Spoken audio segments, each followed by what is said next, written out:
નમસ્કાર મિત્રો, એજ્યુકેટવી યુટ્યુબ ચેનલમાં તમારું હાર્દિક સ્વાગત છે. દ્વિતીય પરીક્ષા ચાલી રહી છે ને એની અંદર આપણે અત્યારે બહુ બધા ઇમ્પોર્ટન્ટ ક્વેશ્ચન્સ એજ્યુકેટવી યુટ્યુબ ચેનલ તમને દરરોજ ગ્રુપની અંદર આપી રહી છે. પણ અત્યારે મારું મન થયું કે તમને વિડીયો પણ આપી દઉં. ધોરણ 11 સંસ્કૃત દ્વિતીય પરીક્ષાના મોસ્ટ ઇમ્પોર્ટન્ટ ક્વેશ્ચનમાં વિભાગ એની અંદર તમે જુઓ તો તમને 4 પ્રશ્નો એવી રીતના પૂછશે કે ભારતીય નાટ્યશાસ્ત્રના રચયિતા કોણ મનાય છે અને નપેક્ષિત તો નરગુરુ. મને એટલું બધું સંસ્કૃત નથી આવડતું, હું સંસ્કૃત લીધું જ નહોતું મેં, એટલે તમે પેપર જોઈ લેજો, બરાબર.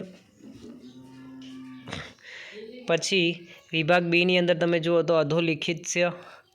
નહીં, હું સંસ્કૃત બોલીને એનું અપમાન નહીં કરું, એના કરતાં તમે જોઈ લો. પહેલેથી ઇંગ્લિશ મીડિયમમાં હતો એટલે મને કંઈ ખબર નહીં પડતી આમાં, પણ તમને ઇમ્પોર્ટન્ટ ક્વેશ્ચન આપવા એ મારી પહેલી પ્રાયોરિટી છે. તો બેટા આ પણ જરીક ઇમ્પોર્ટન્ટ ક્વેશ્ચન છે, અહીંયા પણ થોડું ધ્યાન આપી દેવાનું.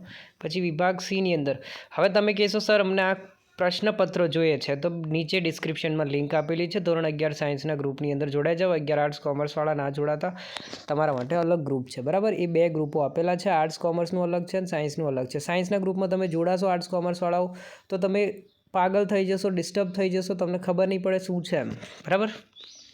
એટલે તમારું પણ એક અલગ ગ્રુપ છે. એટલે સાયન્સવાળા બી આર્ટ્સ કોમર્સના ગ્રુપમાં ના જોડાતા, નહીં તો તમે બી પાગલ થઈ જશો. તમારા કરતાં આર્ટ્સ કોમર્સ હાર્ડ છે, સાયન્સવાળા એવું મન બાંધીને ના બેસતા.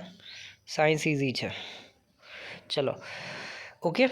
તો આ પેપર લઈ લો અને નીચે ડિસ્ક્રિપ્શનમાં લિંક છે, ત્યાં જઈને ગ્રુપમાં જોડાઈ જાઓ. પ્લસ સબસ્ક્રાઈબ ના કરી હોય તો કરી લો, નહીં તો હું રોજ સબસ્ક્રાઈબ કરવા માટે ફોર્સ કરીશ તમને ગ્રુપની અંદર અને કાઢી બી મૂકીશ. એટલે સબસ્ક્રાઈબ કરીને ત્યાં જવાનું, એટલે કોઈ ટેન્શન રહે નહીં, બરાબર. ચલો.